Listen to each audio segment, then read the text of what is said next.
Olá a todos e a todas, meu nome é Paulo Diniz, sou professor do Instituto Federal de Pernambuco, campus Olinda, e este é o nosso curso de EAD Roteirizando as Histórias em Quadrinhos. Hoje vamos trabalhar especificamente com a figura do personagem. Anteriormente vimos como se comporta, ou como se constrói um roteiro, ou qual a finalidade de um roteiro ao se contar uma história. Então, para se montar um roteiro, para se montar uma história, na realidade, você tem uma ideia. Essa ideia ela gera um conflito, e esse conflito gera uma moral, uma finalidade. Esse modelo aristotélico que nós vimos, resumido nas palavras gregas logos, pathos e ethos, ele, de certa forma, ele dá estrutura para a maioria das histórias que nós ouvimos ou contamos. Então, esse modelo aristotélico, quase supremo, ele, de certa forma, esconde um pouco aquilo que vamos trabalhar agora, e que também foi trabalhado anteriormente, que é o personagem. Vimos também a importância do personagem para se contar, para se montar um roteiro de histórias e quadrinhos. Pela característica do meio, do papel impresso, do trabalho gráfico, o personagem ele tem um papel fundamental na representação do quadrinho, contar a história dos quadrinhos, embora ele não seja o único e nem seja assim, só existe ele. Mas grande parte, eu vou dizer aqui a porcentagem, uma botaria 90% das histórias em quadrinhos, ela parte de um personagem, principalmente as histórias em quadrinhos de narrativa, que é o que nós vamos focar. Então, agora vamos ver essa figura do personagem, ou da personagem, certo? Então, na criação do roteiro, vamos pegar o elemento, o ponto da criação de personagem. Lembrando que, para se contar a história, nós precisamos de alguém, personagem, esse alguém em um lugar, tempo e espaço, e fazendo alguma coisa, a ação.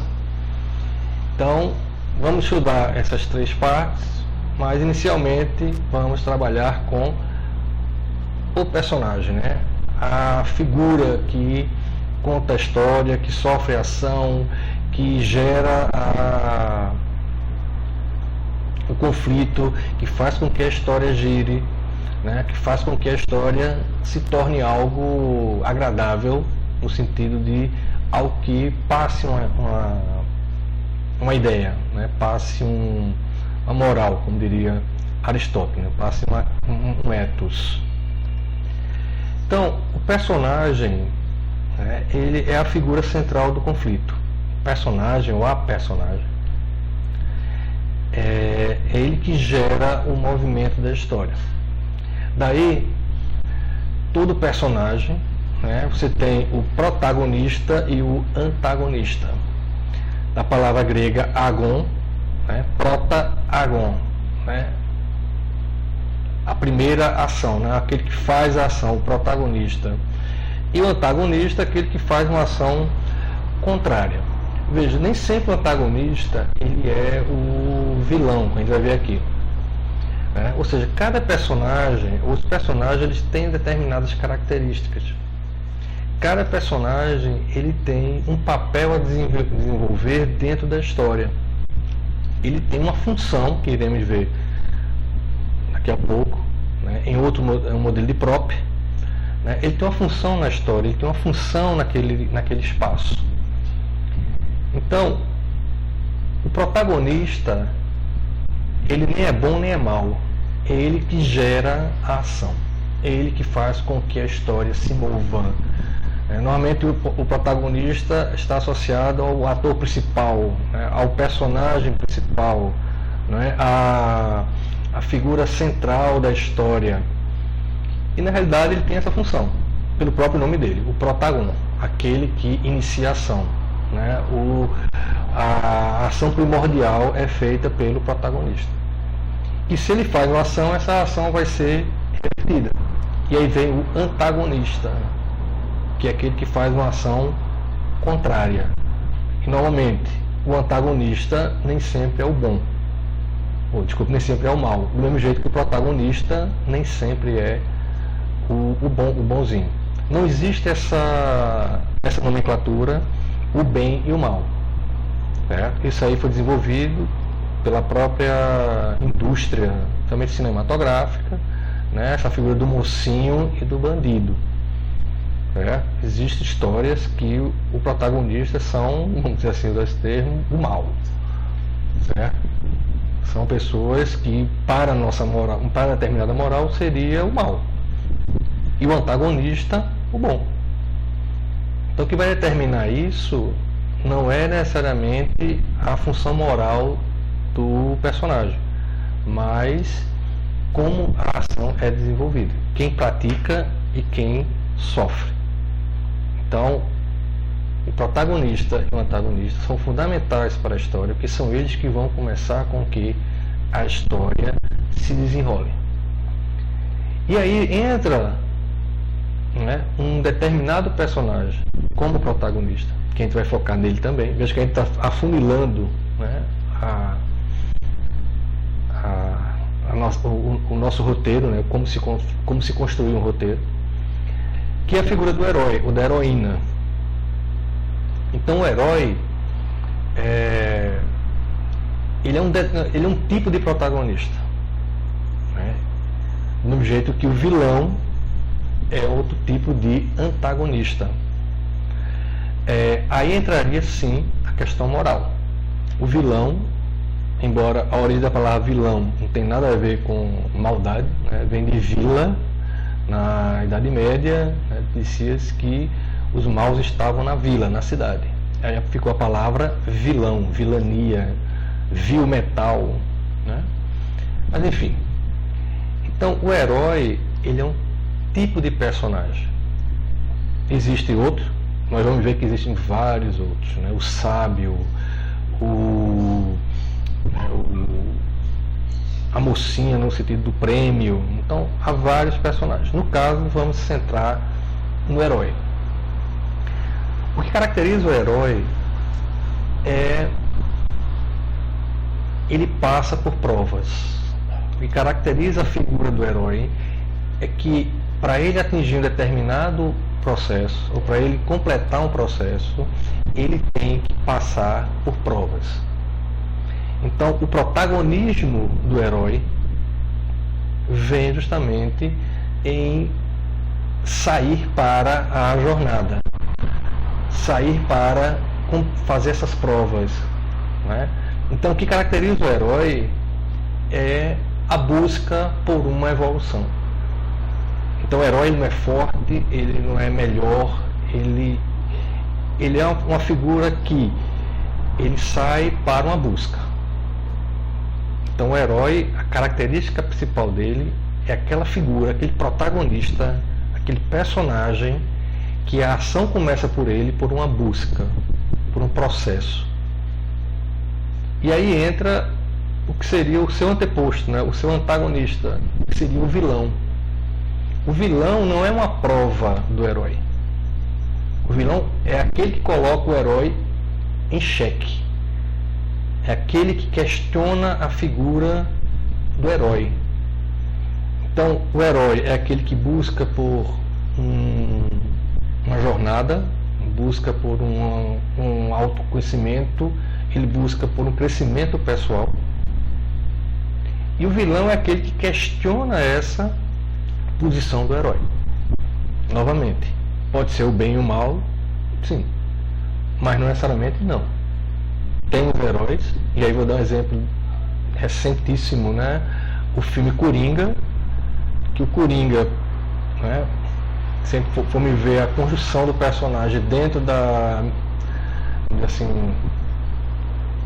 DC, né, de como ele é visto na história do Batman, por exemplo, né, ele seria um vilão. Mas na história, né, no filme que ganhou o Oscar e tudo mais, ele é o herói, porque ele vai para uma busca, ele vai para uma jornada até se tornar aquilo que ele é. Então o herói, ele busca a jornada, ele busca o caminho. Daí a sua importância como personagem, né? Porque é aquele cara que vai gerar a ação. E o vilão é aquele que vai questionar.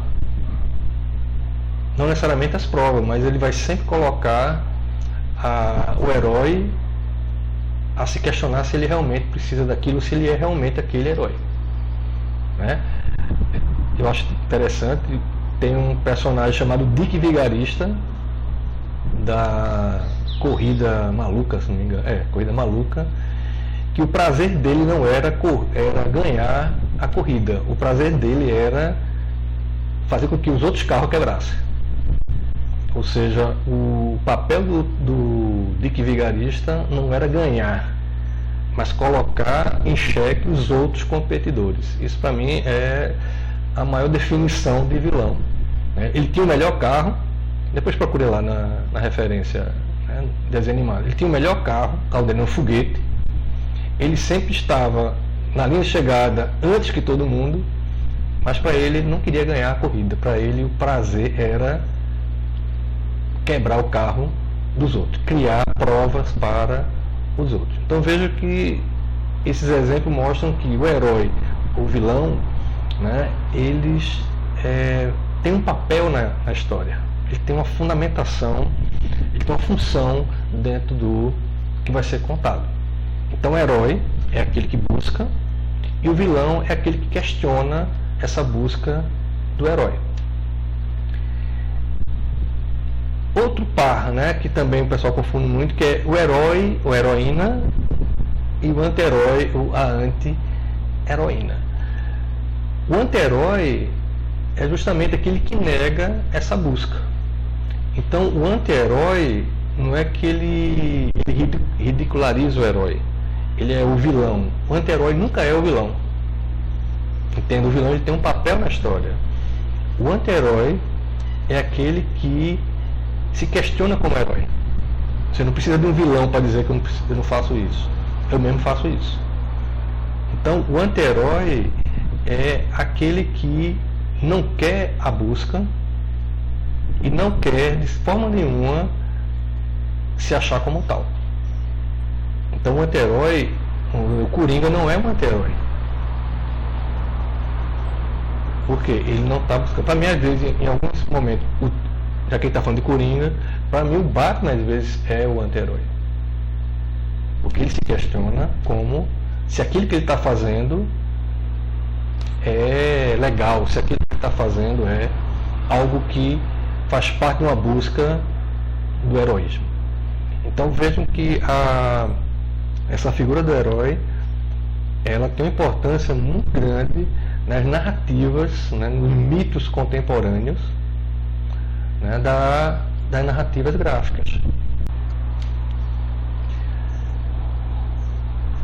Então nós vimos que a personagem, na sua figura do herói, na sua figura do vilão, do anti-herói, eles têm uma função dentro da história, eles têm uma função dentro da narrativa, eles não estão lá soltos, né? Não é o herói pelo herói, não é o vilão pelo vilão, são eles que fazem com que essa história se mova. E aí, este personagem, né, ele precisa literalmente ser personificado, se transformar em uma pessoa, né, ter uma personalidade. Então, para construir esta personalidade, este personagem, vamos partir do modelo de Lukács, no qual ele trabalhava da seguinte forma: você tem, ao construir um personagem, ao construir uma figura, você tem que dar qualidades a ela. Essa qualidade, ela vai sendo jogada dentro ou naquela pessoa.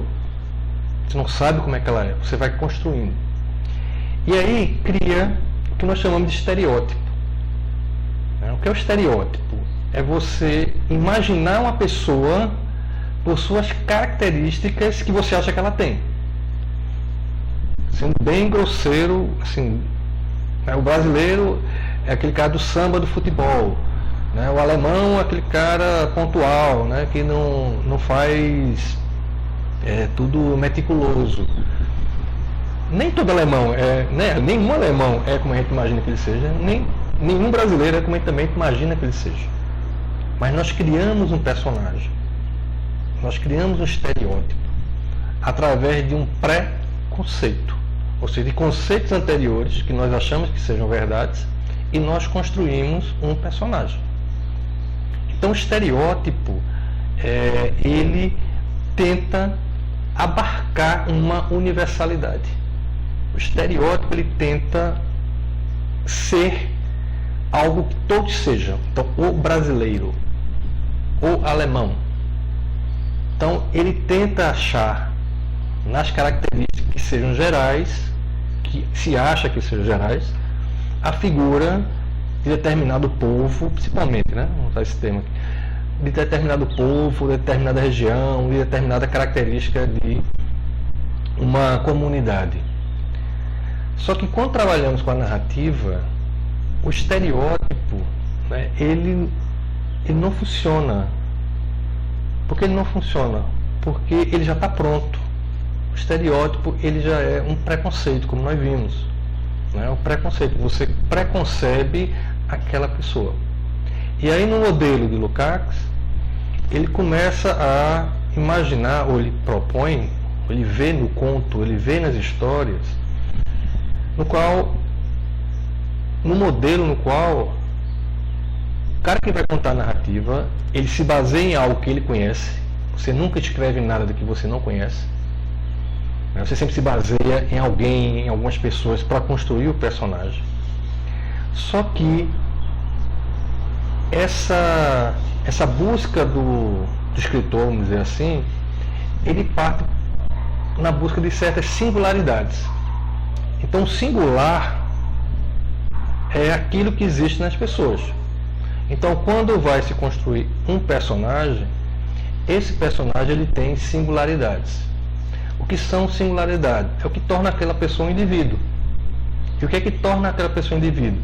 Suas características físicas, suas características psicológicas, suas ideias, sua forma de falar. Então você vai construindo o personagem. Só que singular ele existe. Né? Quem faz negócio de piada, né? Assim, faz stand-up, quem é essa figura? Não, eu baseei num tio, numa tia, né? Você vai pegando os elementos de várias pessoas. Só que essa singularidade ela existe como tal. Cabe ao criador da narrativa, né? Cabe ao escritor, nesse termo, roteirista, pegar essas singularidades e transformá-las em particular. Então, particular, né? A partição é quando essa singularidade que ela existe fisicamente nas pessoas, ela se torna uma parte que é um personagem. Então a particularidade, ou particular, é essa visão, o recorte, né, do artista, vamos dizer esse termo, né, do escritor, do desenhista, sobre o personagem.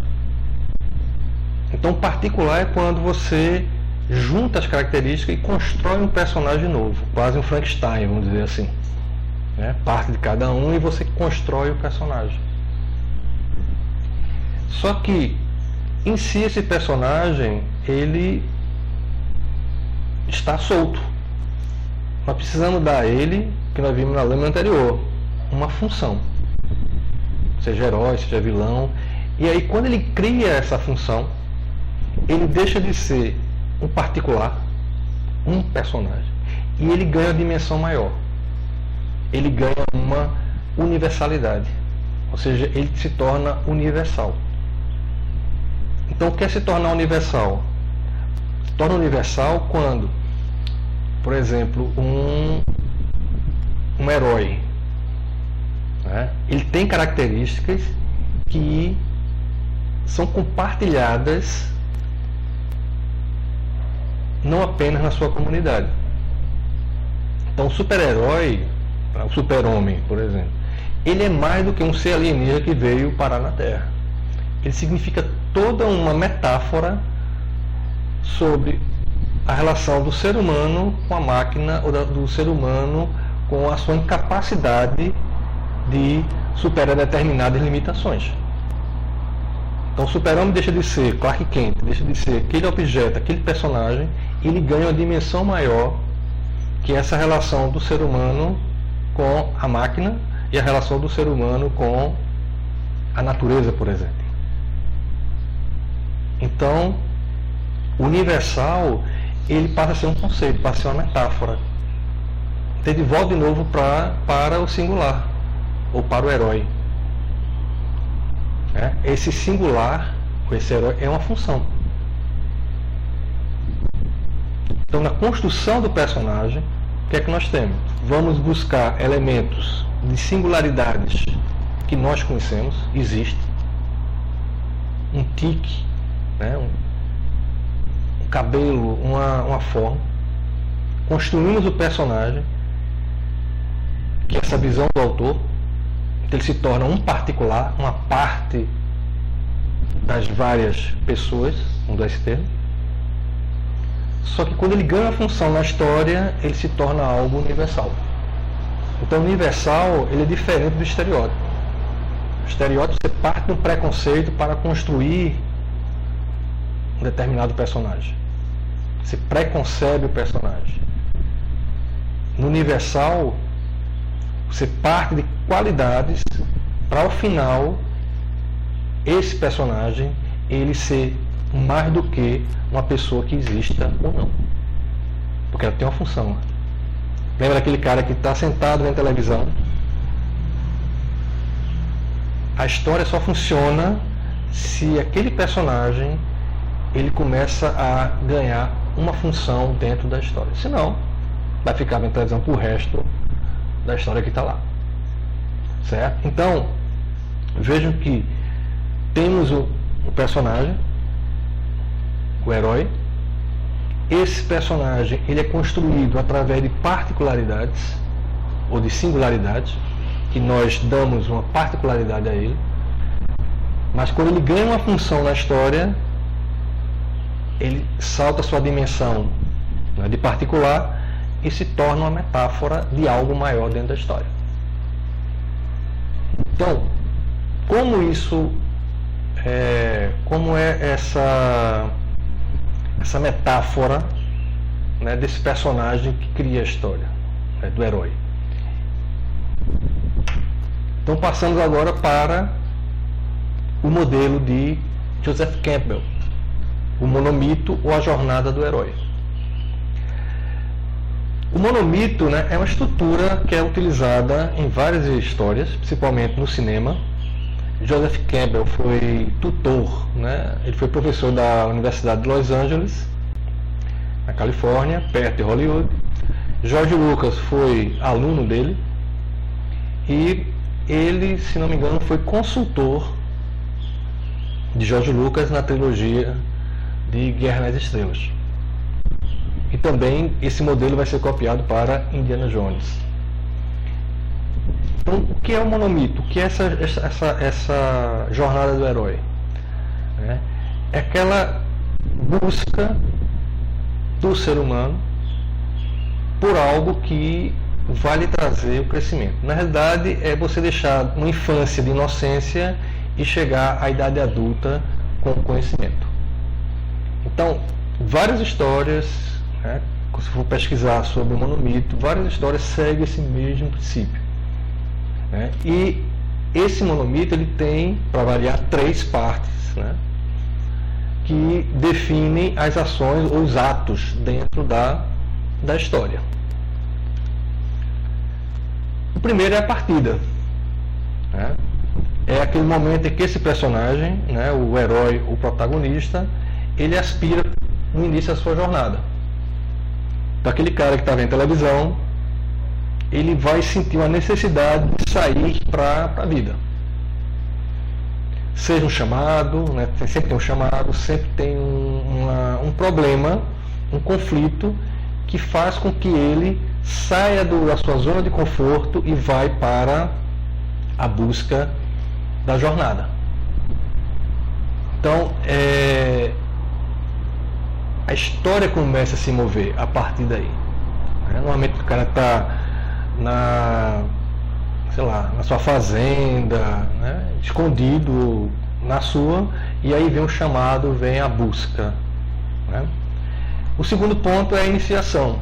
Essa iniciação é todo o processo no qual o herói, o DSD, né, ele vai passar por provas, ele vai ter aventura.